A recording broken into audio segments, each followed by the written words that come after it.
Assalamualaikum warahmatullahi wabarakatuh. Baiklah, untuk anak-anakku sekalian, pada kesempatan kali ini kita akan belajar mengenai PKPS, di mana materi kita kali ini adalah perkembangan wilayah di Indonesia. Pada kesempatan kali ini ada 3 poin yang akan kita bahas. Pertama yaitu perkembangan provinsi di Indonesia. Kemudian yang kedua, perkembangan wilayah laut Indonesia. Dan yang ketiga adalah pelestarian wilayah laut Indonesia. Namun sebelum kita masuk pada pembahasan, terlebih dahulu marilah kita awali pembelajaran kali ini dengan membaca basmalah bersama-sama. Bismillahirrahmanirrahim. Baik, terima kasih anak-anakku sekalian. Kita masuk pada poin yang pertama, yaitu perkembangan provinsi di Indonesia. Di awal kemerdekaan Indonesia, yaitu pada tanggal 17 Agustus 1945, ternyata Indonesia mempunyai 8 provinsi, yaitu Sumatera, Jawa Barat, Jawa Tengah, Jawa Timur, Borneo atau Kalimantan, Sulawesi, Sunda Kecil yang kita sebut Nusa Tenggara, dan terakhir Maluku. Ternyata Indonesia dari tahun ke tahun mengalami perkembangan. Jadi perkembangan tersebut di setiap provinsi yang ada mengalami pemekaran. Di tahun 1950 Provinsi Sumatera dipecah menjadi Provinsi Sumatera Barat, Provinsi Sumatera Tengah, Provinsi Sumatera Selatan. Dan pada saat itu Yogyakarta mendapat status daerah istimewa. Terus di tahun 1956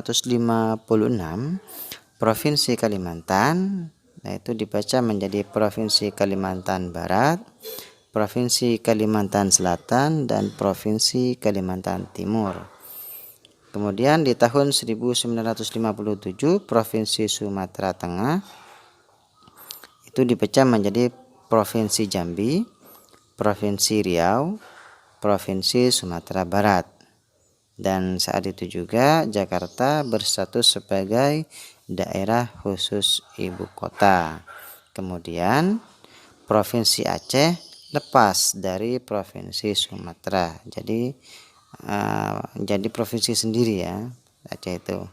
Kemudian provinsi berikutnya ada Provinsi Sunda Kecil. Di tahun 1959 mengalami pemekaran, yaitu menjadi Provinsi Bali, Provinsi NTB Nusa Tenggara Barat, Provinsi Nusa Tenggara Timur. Kemudian pada saat itu juga terbentuknya Provinsi Kalimantan Tengah dan Kalimantan Selatan. Kemudian di tahun 1960 Provinsi Sulawesi dipecah menjadi Provinsi Sulawesi Utara dan Provinsi Sulawesi Selatan. Di tahun 1963 PBB menyerahkan Irian Barat ke Indonesia, yang pada saat itu sebelumnya Irian Barat di bawah kekuasaan Belanda. Jadi pada 1963 diserahkan ke Indonesia, masuk ke NKRI.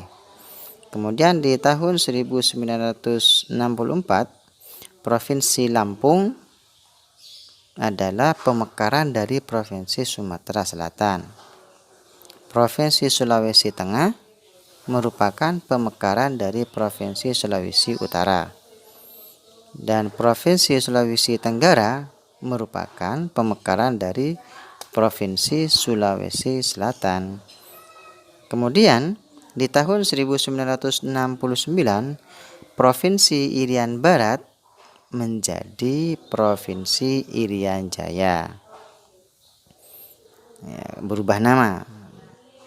Jadi Irian Barat menjadi Irian Jaya. Terus kemudian di tahun 1976 Provinsi Timur Timur itu masuk ke NKRI ya, Negara Kesatuan Republik Indonesia. tapi melepaskan diri dari NKRI pada tanggal 30 Agustus 1999 menjadi negara sendiri, yaitu bernama Negara Timor Leste. Terus terakhir perkembangan provinsi di Indonesia yaitu di tahun 2012 terbentuknya Provinsi Kalimantan Utara yang merupakan pemekaran dari Provinsi Kalimantan Timur. Kemudian poin yang kedua yang akan kita bahas pada kali ini adalah perkembangan wilayah laut Indonesia, yaitu ada batas laut Indonesia ada 3.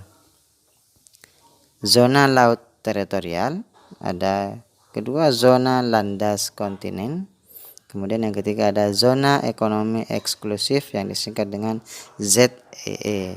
Untuk mempelajari tentang perkembangan wilayah laut Indonesia, maka dari itu tontonlah video berikut.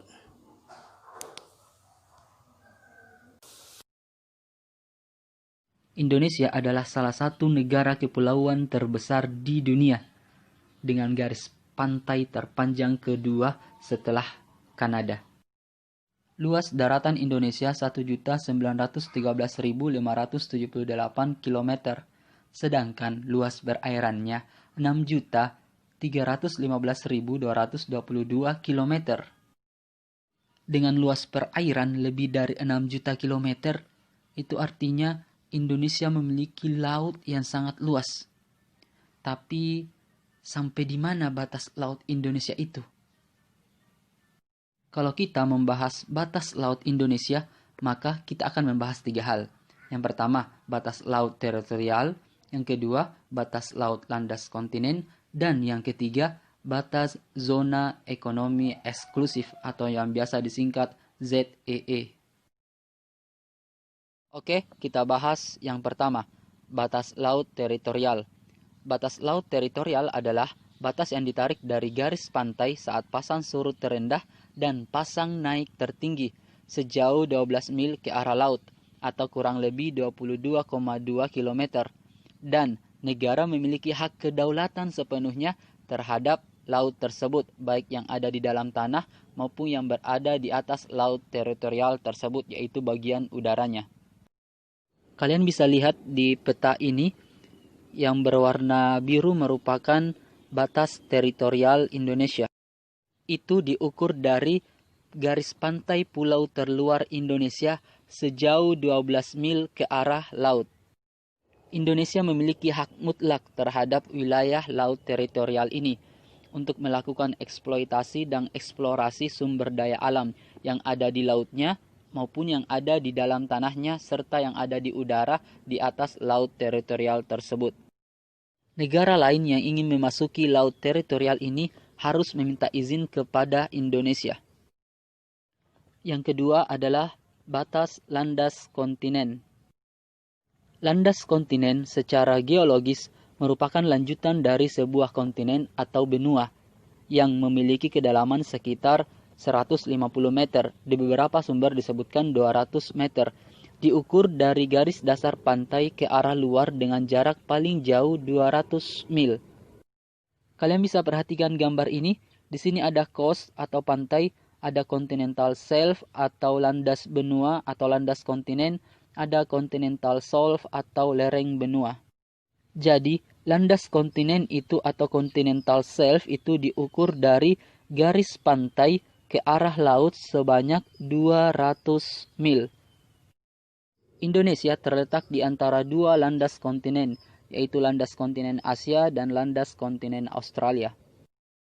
Jika suatu negara memiliki landas kontinen yang berdekatan dengan negara lain, maka akan ditarik garis sama panjang dari pantai masing-masing negara tersebut. Yang ketiga adalah zona ekonomi eksklusif.